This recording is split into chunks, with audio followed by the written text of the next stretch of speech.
고난 너머에 더 큰 고난이 기다린다 할지라도 오직 하나님만을 신뢰합시다. 여러분의 영혼의 시력이 회복되기를 마음이 없는 자에게 시청자가 아니라 이런 예배자가 되어야 됩니다.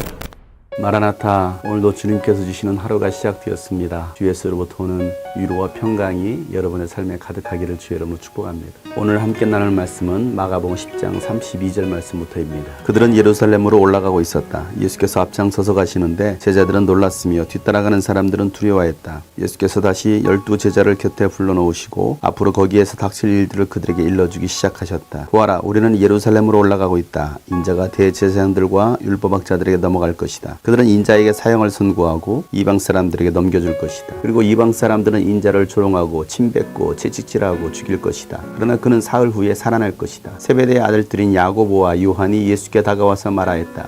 선생님, 우리가 요구하는 것은 무엇이든지 해주시기 바랍니다. 예수께서 그들에게 말씀하셨다. 너희는 내가 너희에게 무엇을 해주길 바라느냐? 그들이 그에게 대답하였다. 선생님께서 영광을 받으실 때에 하나는 선생님의 오른쪽에 하나는 선생님의 왼쪽에 앉게 하여 주십시오. 예수께서 그들에게 말씀하셨다. 너희는 너희가 구하는 것이 무엇인지를 모르고 있다. 내가 마시는 잔을 너희가 마실 수도 있고 내가 받는 침례를 너희가 받을 수 있느냐? 그들이 그에게 말하였다. 할 수 있습니다. 예수께서 그들에게 말씀하셨다. 내가 마시는 잔을 너희가 마시고 내가 받는 침례를 너희가 받을 것이다. 그러나 내 오른쪽과 내 왼쪽에 앉는 그 일은 내가 허락할 수 있는 일이 아니다. 정해 놓으신 사람들에게 돌아갈 것이다. 그런데 10 제자가 이것을 듣고 야고보와 요한에게 분개하였다. 그래서 예수께서는 그들을 곁에 불러놓고 그들에게 말씀하셨다. 너희가 아는 대로 이방 사람들을 다스린다고 자처하는 사람들은 백성들을 마구 내리누르고 고관들은 백성들에게 세도를 부린다. 그러나 너희끼리는 그렇게 해서는 안 된다. 너희 가운데서 누구든지 위대하게 되고자 하는 사람은 너희를 섬기는 사람이 되어야 하고 너희 가운데서 누구든지 으뜸이 되고자 하는 사람은 모든 사람의 종이 되어야 한다. 인자는 섬김을 받으러 온 것이 아니라 섬기러 왔으며 많은 사람을 구원하기 위하여 치를 몸값으로 자기 목숨을 내주러 왔다. 그들은 여리고에 갔다. 예수께서 제자들과 큰 무리와 함께 여리고를 떠나실 때에 디메오의 아들 바디메오라는 눈먼 거지가 길가에 앉아있다가 나사렛 사람 예수가 지나가신다라는 말을 듣고 다윗의 자손 예수님, 나를 불쌍히 여겨주십시오 하고 외치며 말하기 시작하였다. 그래서 많은 사람이 조용히 하라고 그를 꾸짖었으나 그는 더욱더 큰 소리로 외쳤다. 다윗의 자손님, 나를 불쌍히 여겨주십시오. 예수께서 걸음을 멈추시고 그를 불러오라고 말씀하셨다. 그리하여 그들은 그 눈먼 사람을 불러서 그에게 말하였다. 용기를 내어 일어나시오. 예수께서 당신을 부르시오. 그는 자기의 겉옷을 벗어던지고 벌떡 일어나서 예수께로 왔다. 예수께서 그에게 말씀하셨다. 내가 너에게 무엇을 하여 주기를 바라느냐? 그 눈먼 사람이 예수께 말하였다. 선생님, 내가 다시 볼 수 있게 하여 주십시오. 예수께서 그에게 말씀하셨다. 가거라, 내 믿음이 너를 구원하였다. 그러자 그 눈먼 사람은 곧 다시 보게 되었다. 그리고 그는 예수가 가시는 길을 따라 나섰다. 아멘. 예수님은 드디어 예루살렘으로 올라가십니다. 예루살렘으로 올라가시는 그 여정은 예수님께서 걸어가셔야 할 마지막 여정입니다. 그 길이 바로 사명의 길입니다. 예수님께서 영광을 받으시러 예루살렘 성으로 올라가십니다. 예수님이 받으시는 영광은 제자들이 생각하는 영광과는 전혀 다른 영광이었습니다. 제자들은 예수님께서 예루살렘에 올라가서 권력자들을 다 내쫓으시고 왕위에 오르실 거라고 그들은 생각했습니다. 그런데 예수님은 제자들에게 다시 말씀하십니다. 내가 이 길로 올라가면 대제사장들과 율법학자들에게 내가 넘겨줄 것이다. 그들은 인자에게 사형을 선고하고 이방 사람들에게 넘겨줄 것이다 라고 말씀하십니다. 그래서 이방 사람들은 인자 예수 그리스도를 조롱하고 비웃을 것이며 침뱉고 채찍질하고 죽일 것이다. 그리고 인자는 사흘 후에 다시 살아날 것이다. 이 말씀이 꼭 지금의 대한민국과 같습니다. 믿지 않는 사람들이나 일부 믿는 사람들조차도 교회를 핍박하고 있습니다. 예수 믿는 사람들을 조롱하고 있습니다. 비난하고 있습니다. 예수님을 십자가 처형에 넘겨준 사람은 이방인이 아니었습니다. 대제사장들, 율법학자들이었습니다. 하나님을 믿는다라고 했던 사람들입니다. 하나님에 대한 열심이 있었다라고 생각했던 사람들. 그런데 그들이 예수님을 십자가 처형에 넘겨줍니다. 중국 우한으로부터 들어왔던 코로나 바이러스를 막지 못했던 이 나라는 대구를 중심으로 전국으로 확산이 되었습니다. 이걸 막지 못한 자신들의 모습 보지 못하고 급기야는 교회에서 드려지는 예배를 중지시켰습니다. 마치 교회가 전염병을 퍼뜨려서 국민들의 안전을 위협하는 것처럼 언론과 정부는 계속해서 교회를 압박했습니다. 그래서 교회에서 모여서 예배하면 국민의 안전을 위협하고 국민을 사랑하지 않는 교회라고 비난하기 시작했습니다. 그러면서 자신들도 교회를 다니고 있는 사람이라고 말을 합니다. 집사라고 말을 합니다. 종교 탄압이 아니라 전염병 확산 확산 방지를 위한 대책이라고 말을 합니다. 겉으로는 그렇게 말을 하지만 그 내면에는 기독교를 무너뜨리려는 계획들이 있습니다. 다 계획이 있었구나. 전염병의 확산을 교회로 몰아가고 있습니다. 대제사장이 예수님을 죄인으로 몰고 십자가 처형을 선고하고 그리고 이방인의 손에 넘겨줬습니다. 대한민국 지도자들이 한국 교회를 이방인 손에 넘겨줬습니다. 이방 사람들이 인자를 조롱합니다. 교회를 조롱합니다. 기독교를 조롱합니다. 침뱉고 채찍질하고 죽일 것입니다. 그 어느 때보다도 기독교가 비난을 받고 조롱의 대상이 되고 있습니다. 며칠 전 제가 SNS에 현 시대에 대한 글을 올렸습니다. 그 글에 어떤 분들은 응원의 댓글을 남기기도 했습니다. 또 어떤 분은 악플을 달기 시작했습니다. 같은 부류의 사람들이 이렇게 모이는 그 SNS에 제 글을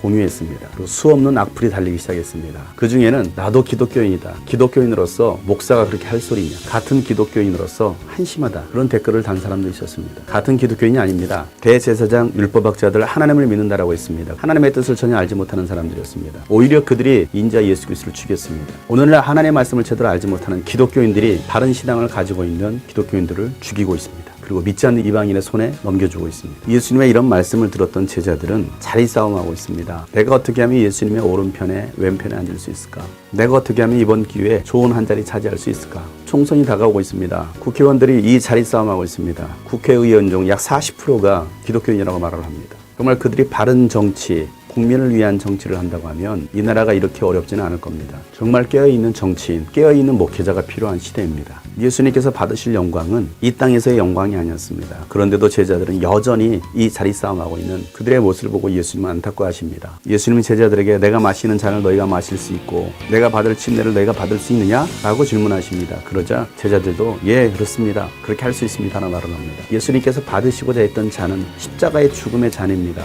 인류의 저주를 담당하실 그 고통의 잔을 마시는 겁니다. 예수님께서 받으실 침례는 무덤에 들어가시는 것입니다. 예수님의 말씀을 전혀 깨닫지 못하는 제자들의 모습입니다. 야고보와 요한이 예수님의 왕위에 오르셨을 때 오른편 왼편에 앉겠다라는 그걸로 싸웠다라는 이야기를 듣고 10명의 제자들이 와서 분개를 합니다. 우리도 그 자리에 앉고 싶은데 왜 너희들이 뭔데 예수님 곁에 서서 선수를 치고 있느냐. 우리도 그 자리에 앉을 것이다. 그런 마음인 것입니다. 똑같습니다. 그놈이 그놈입니다.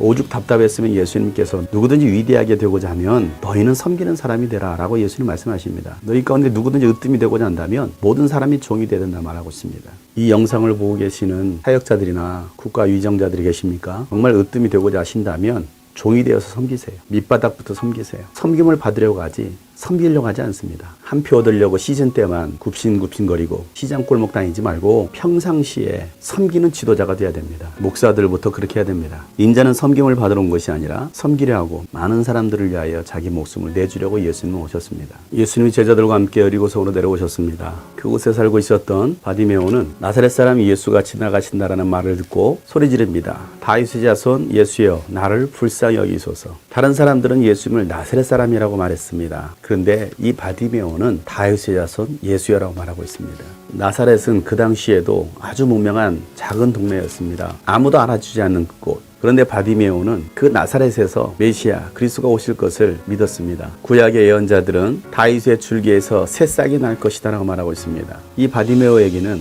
나사렛 출신의 예수님이 바로 다윗의 후손으로 오신 그리스도라고 믿었던 것입니다. 그분을 만나면 나의 두 눈도 뜰 수 있다는 그 믿음이 바디메오에게 있었던 것입니다. 제자들도 예수님을 알아보지 못했지만 이 눈먼 바디메오는 예수님을 알아봅니다. 영적으로 눈먼 제자들, 이 땅에서 영광만을 바랬던 제자들, 높은 자리 차지하려고 했던 제자들, 영적으로 눈먼 자들이었습니다. 그러나 육적으로 눈물었던 이 바디메오는 그 예수님을 지금까지 기다렸던 메시아 그리스도 다윗의 자손이라고 여겼습니다. 예수님이 바디메오의 소리를 들으시고 그를 부르십니다. 바디메오는 입고 있던 겉옷을 다 벗어던지고 예수님께 달려옵니다. 예수님 묻습니다. 내가 너에게 무엇하여 주기를 원하느냐? 내가 보기를 원합니다. 예수님이 그에게 내 믿음대로 될지어다 라고 말씀하십니다. 이 믿음은 단순히 자신의 소원을 아뢰는 믿음이 아니었습니다. 다윗의 자손으로 여겼던 그 믿음이 그의 육신의 눈을 뜨게 했던 것입니다. 여러분은 예수님을 다윗의 자손으로 여기십니까? 아니면 나사렛 출신의 사람으로 여기십니까? 여러분은 예수님을 영원한 왕 대신 하나님의 아들로 여기십니까? 아니면 내 소원을 들어주실 알라딘의 지니처럼 여기십니까?